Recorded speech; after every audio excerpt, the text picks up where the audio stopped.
an aging corporate network was hindering operations at a European transportation services company. The network's complexity and maintenance costs were escalating. Backhauling cloud traffic to a central data center was slowing down AWS and Azure applications, impacting both employees and customers. The company embraced a digital transformation, replacing legacy connections with a virtual multi-cloud network.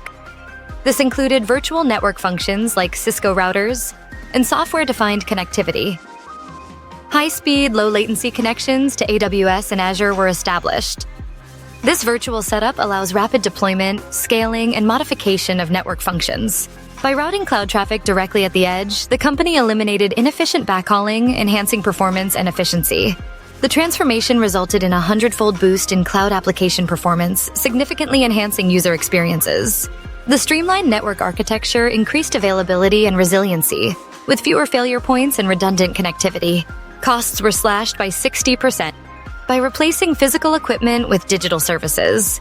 The virtual network reduced complexity, offering easy deployment and configuration. Provision provides expert advisory services for IT asset management and procurement, specializing in cloud, telecom, wireless networking, contact centers, cybersecurity, and more.